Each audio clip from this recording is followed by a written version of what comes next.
우리 방금 찬양한 우리의 고백처럼 예수만 바라보길 원하시죠?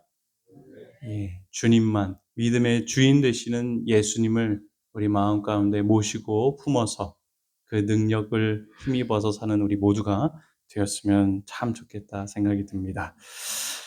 예, 이번 시대의 소망, 특별히 우리 신앙의 또 성경의 가장 하이라이트 장면이죠. 갈바리의 십자가의 그 사건을 묵상하시면서 많은 은혜 받으셨습니까? 예, 우리 소그룹에서 나누는 이야기들을 들어보니까 정말 감동적이고 또 다양한 그런 어, 각도에서 말씀을 나누는 모습에 저도 이렇게 많은 감동을 받게 되었습니다. 이 범위가 굉장히 넓어서 이 갈바리에서 여러 주제가 있어요. 사실 이 한 장으로도 여러 개의 설교를 준비할 수 있을 정도로 굉장히 하고 싶은 그런 말들도 많고 그런데 딱 하루에 해야 되기 때문에 모든 것을 다 다루지 못하고 특별히 나누고 싶은 것을 정리하여서 이 자리에 서게 된 점 좀 양해를 먼저 구합니다. 이 갈바리, 아까 뒤에서 이제 갈바리랑 골고다 요 차이가 뭔가 했는데 같은 말입니다. 예, 골고다는 히브리 말을 이제 헬라어로 음역한 거고요. 해골이라는 뜻을. 갈바리라는 것은 이제 로마의 이제 어떤 한 장군이 거기를 갈바리라고 이름을 지었어요. 그래서 그 당시 이제 사람들이 갈바리 했는데 사실 그것도 엄연히 따지면 해골의 그 어떤 단어에 파생된 말입니다. 그래서 뭐 같은 단어다 이렇게 생각하시면 될 것 같아요.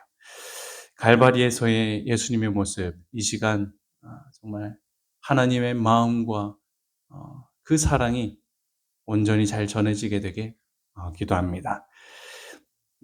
한국 지도인데 특별하죠. 이게 뭘 표시한 지도일까요?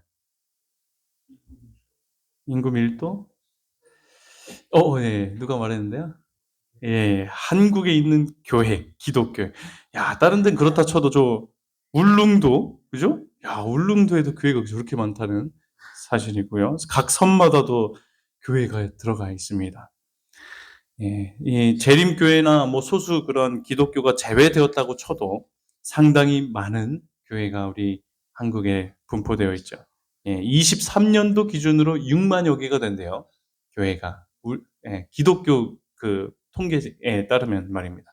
이는 3만 개 이상 분포되어 있는 어떤 편의점보다도 많은 거고요. 그죠? 이 치킨집이 한 4만 개 정도 된대요. 그것보다도 훨씬 많은 수가, 그러게요. 네, 요렇게 된다고 합니다. 그래서 도시의 밤은요, 이런 교회의 십자가들이 정말 잘 보여요. 한번 밤에 한번 도시에 갈 일이 있으면 이 십자가를 한번 찾아보시기 바랍니다. 이게 뭐 합성한 게 아니라요. 진짜 한 장면인데 여러 빨간 십자가들이 보이죠.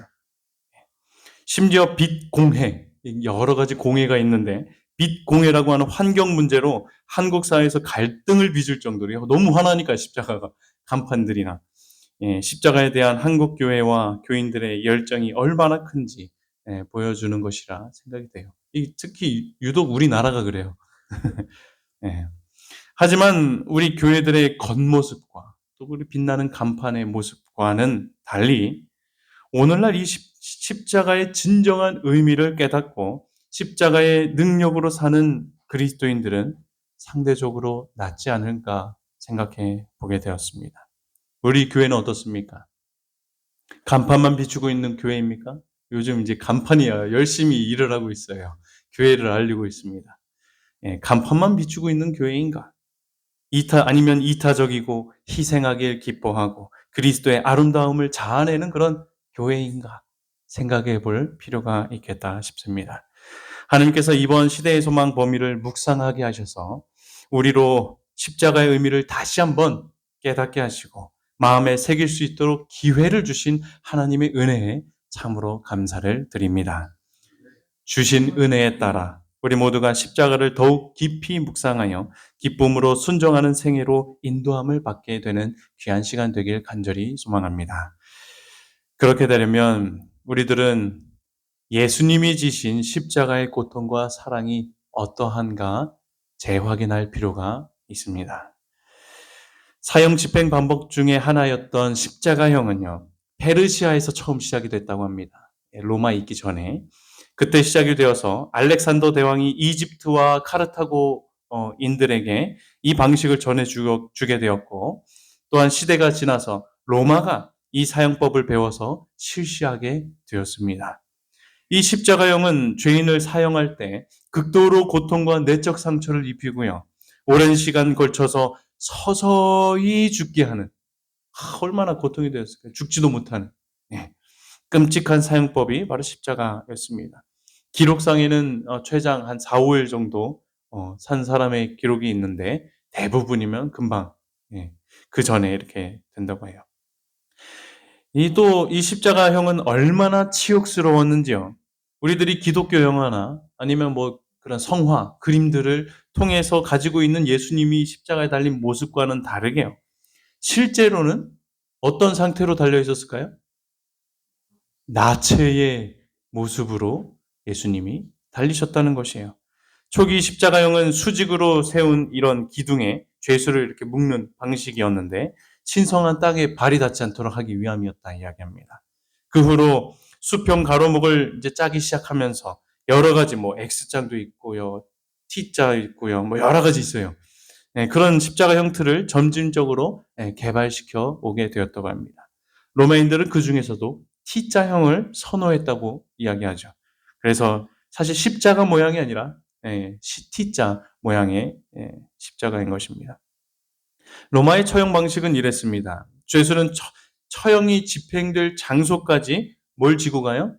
십자가를 지고 가는 것이 관례였습니다. 때론 이때부터도 벌써 나체의 몸으로 조롱당하면서 그렇게 했다고 하죠. 이때 십자가의 전체 무게는 136kg. 근데 전체예요. 세로와 가로목 다 합쳐서. 근데 가로목만 했을 때는 한 34에서 57kg 정도 되었다 이야기합니다. 이 가로목을 죄수가 목덜미에 이렇게 얹고 고정시켜서 두 어깨를 이렇게 균형 잡으면서 가야 했던 것입니다. 떨어뜨리면 온갖 채찍과 다시 집어서 가게끔 이렇게 막 몰아세우는 일들이 감행이 되었죠. 십자가형 행렬은 백부장과 로마 군인들에 의해 인도가 되었습니다. 이때 군인 중 하나는 죄수의 이름과 제목을 적은 그런 표지판을 갖고 다녔는데 그 표지를 나중에 어디에 붙이는 거예요? 십자가 맨 꼭대기 위에다가 붙인 것입니다. 그리고 그 군인은 죄수가 완전히 죽기까지 그 옆을 지키는 임무를 가지고 있었죠. 그렇게 처형 장소에 도착하면 죄수의 손과 발에 못을 박았는데요. 예수님의 십자가형은 여러 주장들이 있어요. 근데 주된 주장은 고대 히브리어와 헬라어에서 이 손목과 손의 차이가 없습니다. 그러니까 우리 한국말로는 손이 있고 손목이 단어가 따로 있잖아요. 근데 히브리 말이나 헬라 말에서는 손 하면 그냥 다 포함인 거예요. 그래서 따로 분류하고 있지 않기 때문에 손바닥에다가 우리가 이렇게 못을 했다 생각이 들지만 사실은 요 손목에 한 것으로 이제 주된 신학자들의 십자가 손에 박힌 그것을 이제 보고 있고요. 발은요, 1968년에 십자가형에 당한 사람의 유골이 발견이 되었다고 합니다. 예전에. 그래서 명확하게 밝히고 있는데 발을 겹쳐서 이렇게 박은 것이 아니라 다리를 이렇게 좀 굽혀놓고 일자로 펴는 게 아니라 굽혀놓고 그리고 이 뒤꿈치를 이 아클렉스 건 있죠. 이쪽 안쪽 공간을 통과하도록 밖에서 안으로 못질을 하여 뒤에는 이렇게 갈고리형으로 빠지지 않게 이렇게 만들었다 이야기합니다. 이런 십자가형은 사형은 죄수로 하여금 끊임없는 고통을 느끼게 하는 아주 무시무시한 형벌이 바로 십자가형이었던 것입니다. 대략 1000번은 기절했다 깨었다 하는데 일반 사람들은 얼마나 그 고통이 셌으면 기절했다가 다시 죽고 싶어도 죽을 수 없는 상태를 유지했다고 하죠. 결국 그렇게 있다가 질식사를 하거나 호흡 산독증이라고 해서 심장이 터지거나 또 심정지로 사망을 하게 되는 것이 대부분이었다 이야기합니다. 이런 육체적인 고통을 제외하더라도요. 십자가형은 또 어떤 게 있었다고요? 수치와 혐오스러운 것이라고 했죠. 그 상징이라고 했습니다. 그도 그럴 것이요. 백주 대낮에 알몸으로 매달려. 대부분 사진은 다 이렇게 뭔가 가렸어요. 근데 사실은 알몸입니다. 다 사람들의 구경거리가 되게 한 것도 당연히 수치요.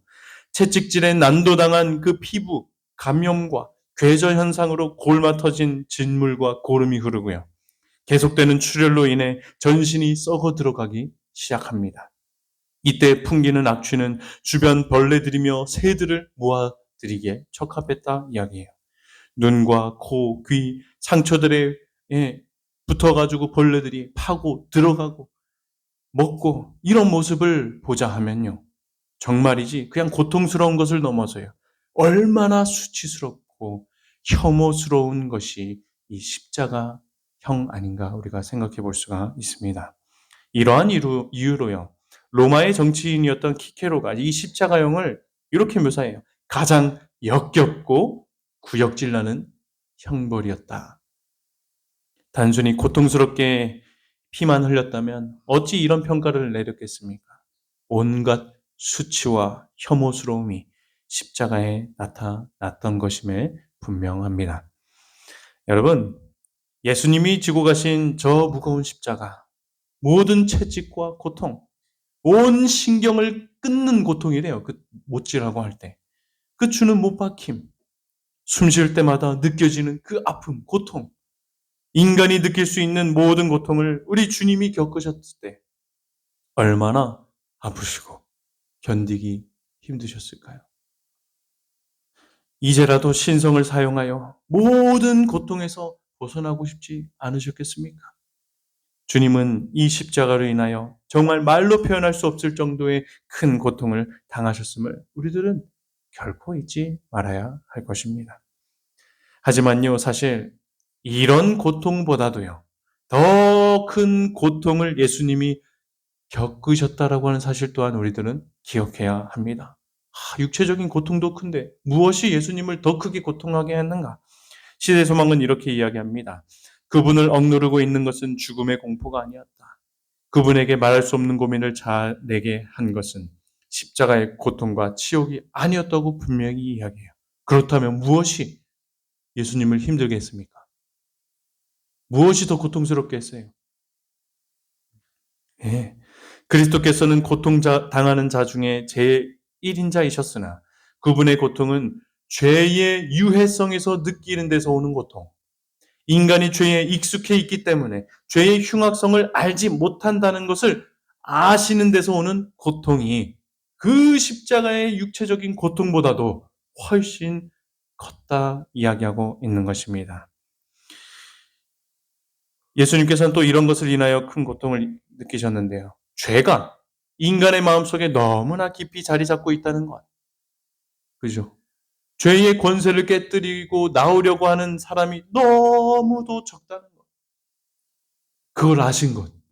그분은 하나님의 도움 없이는 인간이 멸망할 수밖에 없다는 것을 아셨고, 수많은 사람들이 많은 도움을 받을 수 있는 위치에 있으면서도 죽어가는 것을 알 때 예수님은 그렇게 큰 고통을 느낄 수 없었다 이런 겁니다.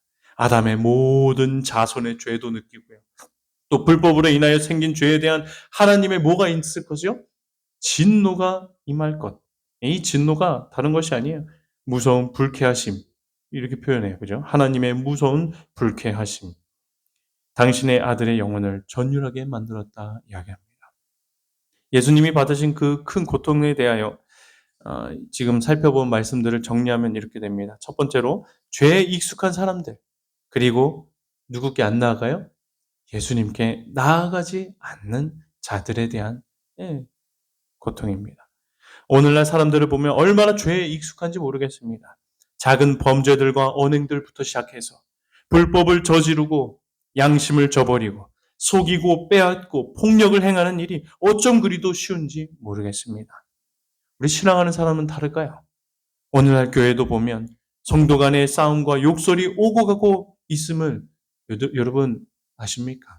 심지어 우리 재림교회 내에서도요. 제가 예전에 이제 학생 때 이게 직원회하고 막 할 때마다 맨날 정말로 들을 수 없는 말들도 듣고 그런 모습들을 정말로 보았습니다. 서로 다투고 정죄하고 인정이 없고 불평을 일삼으며 교만과 게으름으로 그리스도인 가운데에서 주님께 나아가 변화되기보다는 죄에 머무르며 살아가길 만족하는 사람들이 분명 또 있다라고 하는 사실인 것입니다. 여러분, 세상 사람들이나 그리스도인이나 주님께 나오지 않고 죄에 머물러 있기를 좋아하며 그대로 있는 자들, 모든 당신의 백성들을 주님이 아시고 보실 때 예수님의 마음이 어떠하시다고요? 십자가의 그 육체적 고통보다도 어떻다고요? 더 큰 고통으로 아파하심을 우리들은 잊지 말아야 할 것입니다. 두 번째로 죄는 참 해롭고 흉악한 것입니다. 하지만 그 사실을 또 사람들이 뭐예요? 몰라요. 이것에 대해 예수님이 고통하신 것입니다. 여러분, 죄가 얼마나 해롭고 흉악할까요? 여러 죄의 영향들을 우리가 다 말할 수 있지만 한 가지만 살펴보겠습니다. 이 야고보는 우리의 특별히 말, 혀는 쉬지 않는 악이요 독이 가득한 것이다 라고 정의를 했습니다. 정말이지 우리가 자주 접하는 죄는 아마 이런 나의 말 때문에 일어난 그런 죄의 영향이 아닐까 생각해 보게 됩니다. 좋은 생각이란 책자에 있는 이야기예요. 화를 잘 내는 소년이 있었다고 합니다. 어느 날 소년이 아버지가 못 한 꾸러미, 망치질한 그 못 한 꾸러미를 가져와서 소년에게 화가 날 때마다 뒷뜰에 저기 울타리 나가서 거기다 박으라고 이렇게 이야기했습니다. 첫날에 이 소년은 울타리에다 못을 37개나 박았대요. 뭐가 그리 화날 일이 많은지 37개나 박았답니다. 몇 주가 지나고 소년은 그런데 화를 억누르는 법을 이제 슬슬 배우게 된 거예요.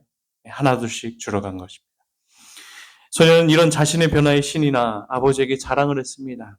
이때 아버지는 다시 한번 또 다른 요청을 하게 되는데요. 만약 너가 하루 종일 화를 내지 않았다면 이제는 울타리의 못을 하나씩 한번 뽑아보도록 해라. 아버지의 명령에 이 아들이 소년이 시작합니다. 어느덧 소년은 울타리의 못을 다 뽑았어요. 그 말은 그만큼 화를 내지 않고 보낸 날이 많았다는 거죠.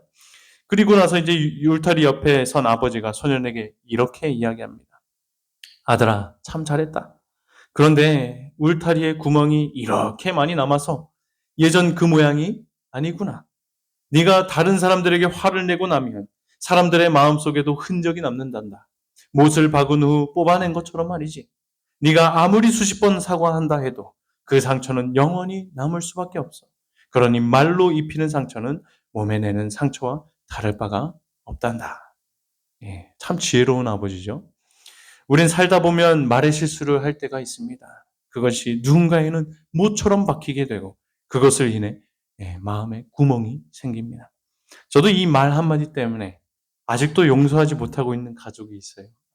언젠가 하나님이 마음을 주셔서 먼저 다가가게 되겠지 기도하고 있지만 아직까지는 그렇게 용기가 나지 않습니다. 제게는 얼마나 큰 말의 상처였는지 아직도 남아있기 때문이에요. 혹 뉴스에서 보듯이 말로 인하여 누군가를 죽음으로 몰고 간 그죠? 그런 학생들이나 연예인들이나 여러 그런 안타까운 사건들도 우리가 종종 봅니다. 이런 것들을 볼 때 죄는 참 유해하고 흉악한 것임에 분명한 것이죠. 죄가 얼마나 유해하고 흉악합니까? 이 말 외에도 남을 시기하고 수근거리며 다투어 갈라서 길을 택하고 이기적인 모습 속에 우리 인간은 얼마나 서로 상처를 나누고 받고 있는지 모르겠습니다. 죄는 그 특성상 결국 나 스스로를 학대하며 죽이게 되는 것이고요. 이웃과 세상을 죽음으로 몰고 가는 아주 흉악한 것임을 우리는 잊지 말아야 할 것입니다. 이런 죄의 결말을 모르고 죄짓기 좋아하는 그런 세상 사람들의 모습을 당신의 자녀와 백성들을 예수님이 보실 때 그것이 육체적인 십자가의 그 고통보다도 훨씬 주님을 아파하게 하신다라는 사실 우리가 기억해야 하는 것입니다. 세 번째로 예수님은 알파와 오메가시죠. 시작과 끝이십니다. 그 모든 시간 속에 살아간 이 지구의 역사 속에 살아간 또 살아가고 있는 심지어는 앞으로 태어나서 살아갈 모든 인류를 주님은 보십니다. 이 모든 인류를 바라보실 때 주님의 육체적 고통은 인류의 죄 앞에서 잊혀지게 되었다 이야기하죠. 여러분, 아담과 하와로부터 지금에 이르기까지 인류는 총 인구가 어떻게 될까요? 계산해 보신 적 있으신가요? 그때부터 지금까지 총 인구요. 정확한 수치는 우리가 알 수가 없죠. 그런데 이제 진화론 기반의 이제 과학은 그렇다 보니까 이 과학적 추정에 따르면 약 1,200억 명이 되었을 것이다 이야기합니다. 이제 점점 늘어난 것도 가정하고 여러 가지 그런 것이. 여튼 십자가 당시 전의 역사 속에 일어난 모든 죄악들과 십자가 당시 그리고 그 후로부터 재림 때까지 일어나게 될 모든 죄악의 결과들은 주님은 뭐 하실 수 있었다고요? 보실 수가 있으셨다라는 것입니다. 이 모든 것을 바라보셨을 때 주님이 겪으셨던 고통은 그 십자가의 육체적 고통보다 훨씬 능가하는 고통이었으면 우리가 기억해야 하죠. 네 번째로, 하지만 더욱이 주님의 마음을 아프게 하고 고통하게 했던 이유는 끝내 예수님을 따르지 않아서 불의함을 인하여 임하게 될 하나님의 진노 때문에 그렇게 예수님은 고통하실 수가 없으셨죠. 그들 역시 사랑하는 자녀들이었지만 결국은 스스로 멸망의 길을 선택하여 영원한 죽음이라는 운명을 지어지게 되는 것을 주님은 그 모든 장면을 인하여 참으로 큰 고통을 하신 것입니다. 이 외에도요, 겟세마네에서처럼 아버지와 영혼이 분리될 것에 대한 두려움도 또 시험에 대한 고통까지 느끼심으로 육체적인 고통을 잊으시기까지 고민하셨다. 이번 영감의 글에도 기록이 되어 있죠. 여러분, 저 힘든 십자가형을 선고받고 심지어는 십자가보다도 훨씬 큰 고통까지도 주님은 겪으셔야 했습니다.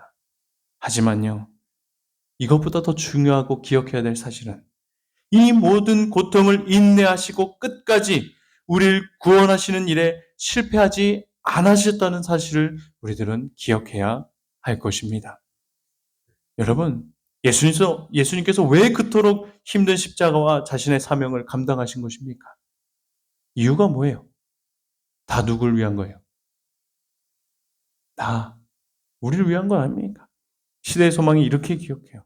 감동적입니다. 하나님의 아들이 이와 같은 죄악의 짐을 지기로 동의한 것은요, 다 우리를 위함이래요. 나를 위하여. 그분은 사망의 권세를 깨뜨리시고 낙원의 문을 여신 것입니다. 성난 파도를 잔잔케 하시고 거품이 있는 파도 위를 걸으셨으며 귀신들도 떨게 하시고 질병이 물러나게 하셨으며 소경의 눈을 뜨게 하시고 죽은 자를 살리셨던 예수님이 자기 자신을 제물로 십자가 위에 바치셨는데 이렇게 하신 이유가요. 다 우리를 사랑하기, 나를 사랑하기 때문이었다 이야기합니다.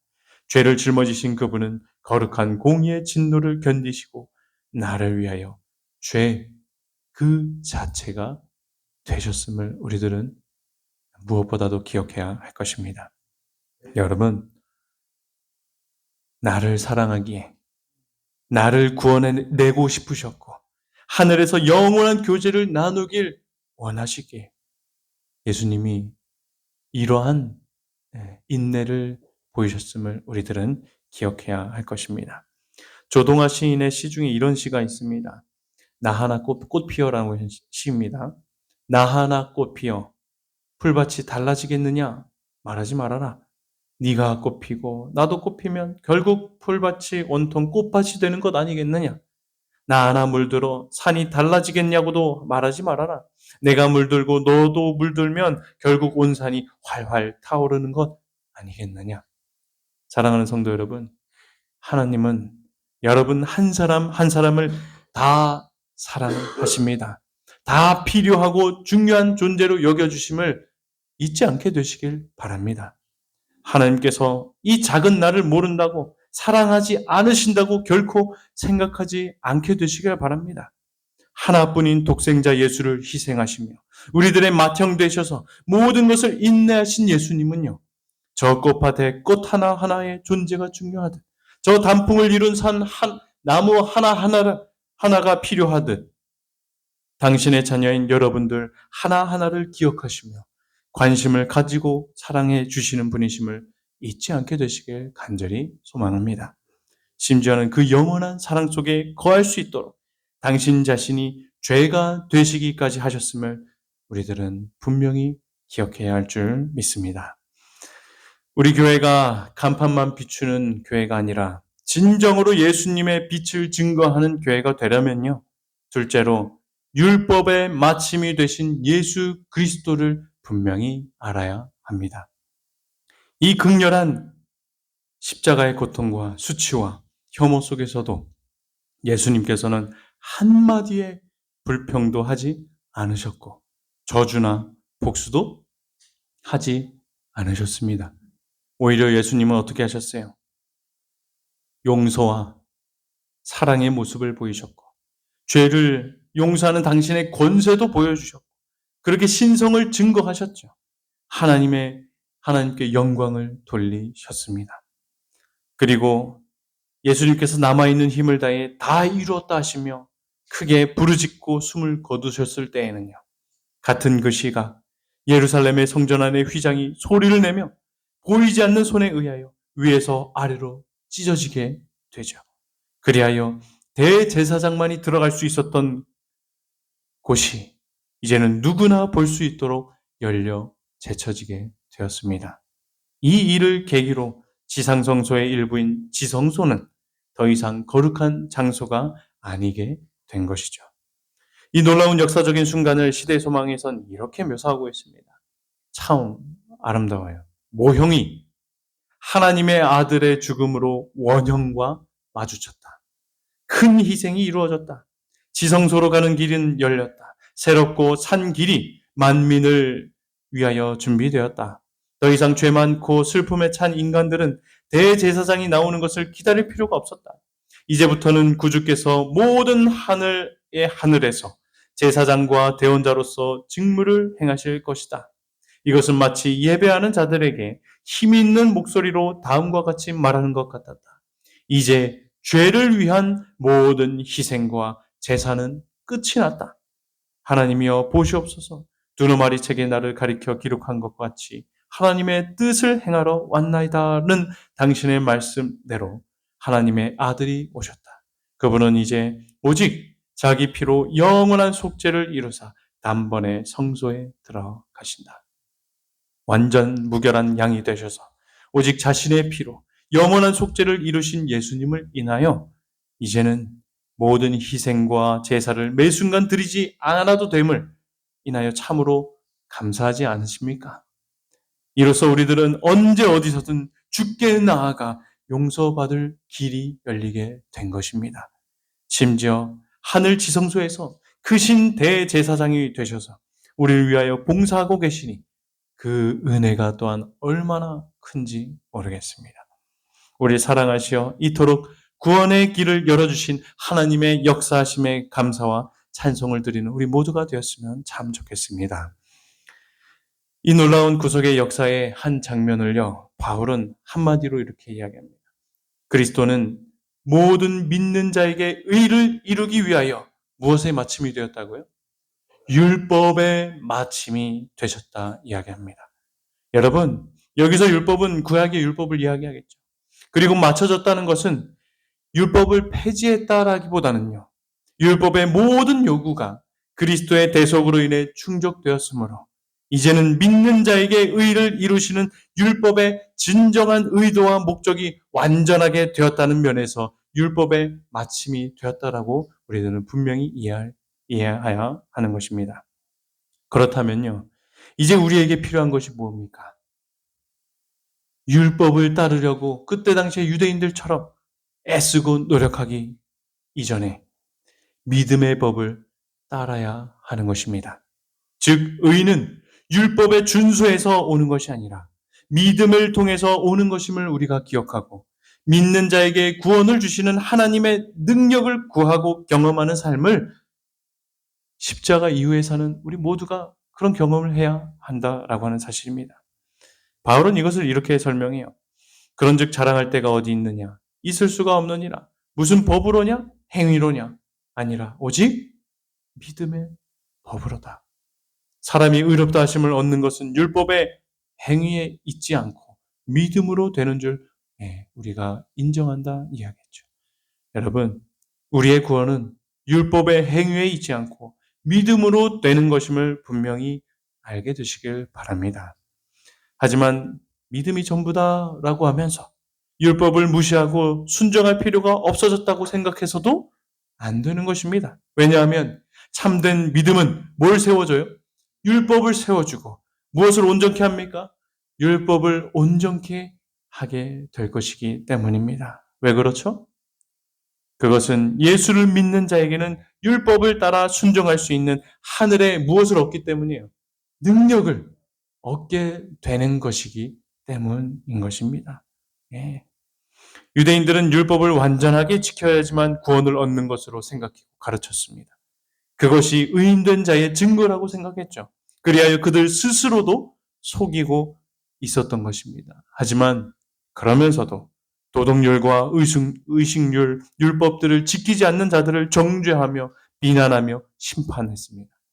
하지만 예수님께서 십자가에 달려 돌아가심으로 인하여 보여주신 것은요. 우리가 의롭게 되고 구원받아 하늘에 가는 것은요. 율법을 행하는 행위에 있지 않고 그것을 따라 순종하는 삶을 살게 하시는 예수님의 능력과 신자의 믿음에 있다는 것을 분명히 알려주시기 위함이셨습니다.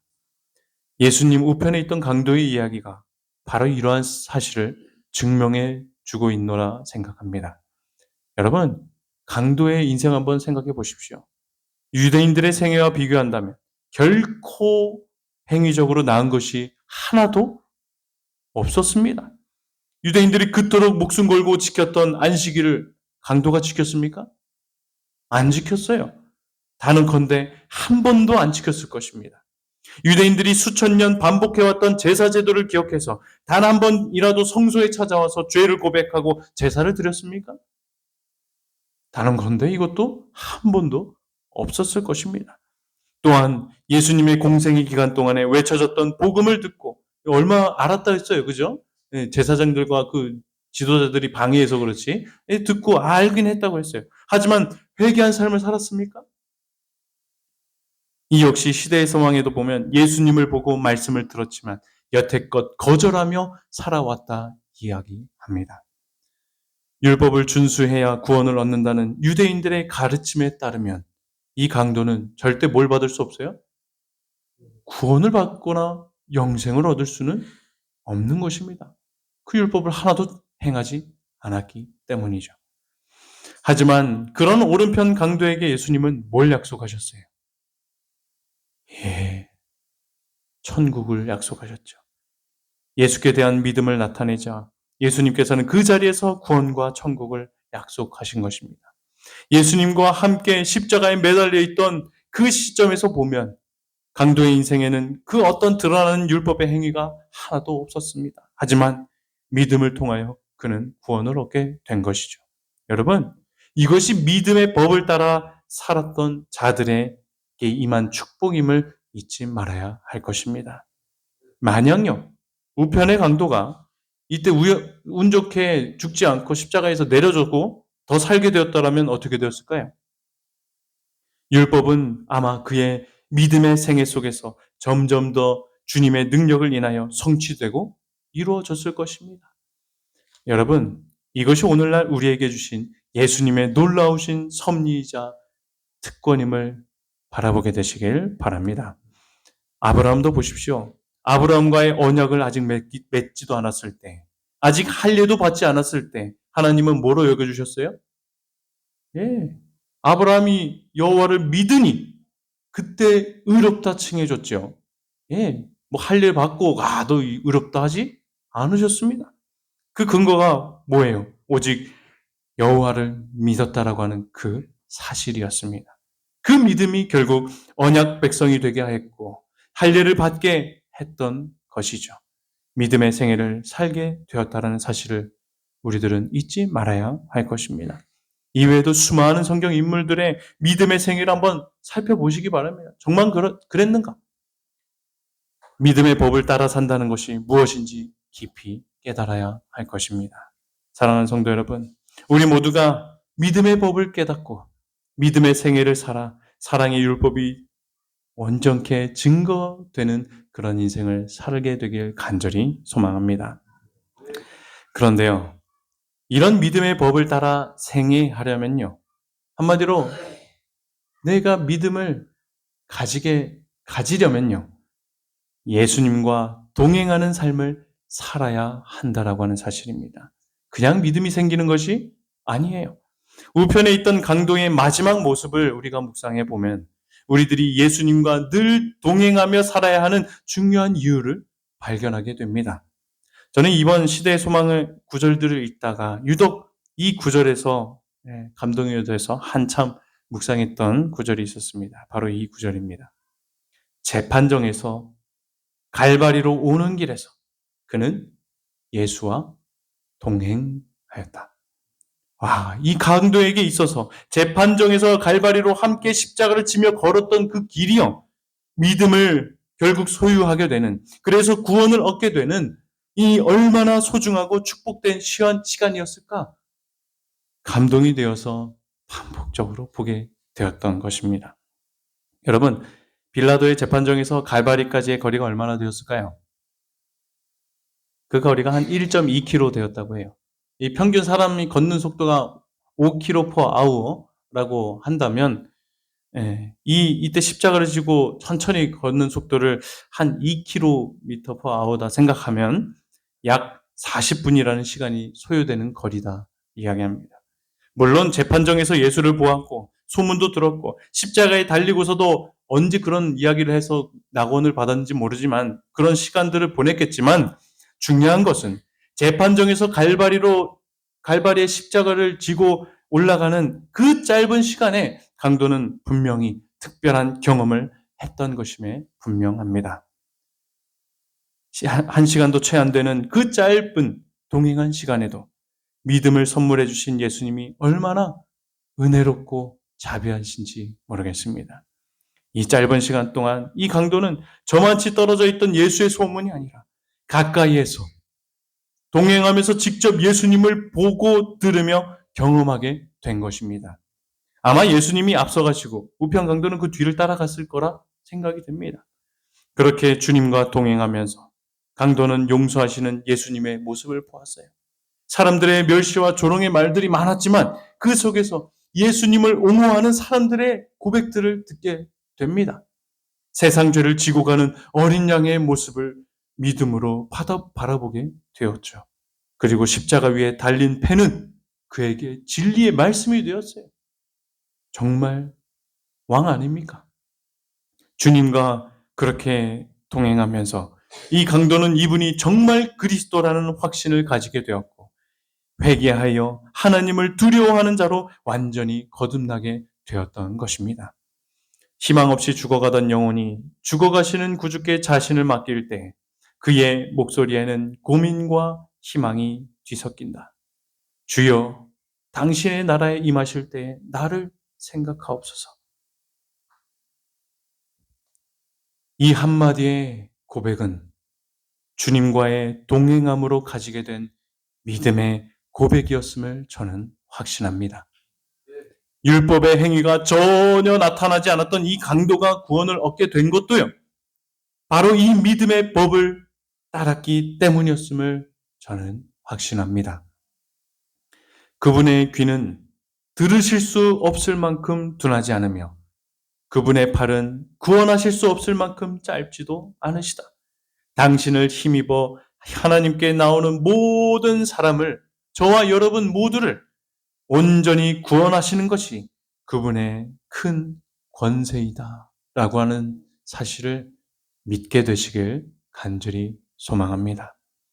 사랑하는 성도 여러분, 예수님과 늘 동행하는 삶을 살게 되시길 바랍니다. 예수님의 소문을 듣고, 예수님의 어떤 평판을 듣고 그것을 넘어서 동행하면서 예수님을 직접 보고 듣고 경험하게 되시길 바랍니다. 우리가 우편 강도와 같은 삶을 살고 있을지라도요, 당신을 힘입고 믿음으로 나아간다면 주님께서는요, 죄수 같은 나일지라도 의롭다 하시며 구원의 능력을 베푸시기에 제한이 없으신 자비를 보이실 줄 확신합니다. 이제 말씀을 정리합니다. 성도 여러분, 우리 모두 갈바리 십자가를 바라보며 살아갑시다. 십자가는 사랑입니다. 십자가는 은혜입니다. 그리고 십자가는 능력입니다. 이것을 깨달아야 교회의 간판의 빛이 아닌 생명의 빛을 증거하는 교회, 그리스도인이 될 수 있는 것입니다. 이 십자가를 언제나 기억하며 예수님께서 이뤄주신 승리를 바라보며 주님이 주시는 그 능력을 힘입어 우리 모두도 믿음으로 믿음에 이르며 구원함을 얻게 되는 축복된 인생들이 되며 교회가 되길 간절히 바라며 말씀을 마치겠습니다.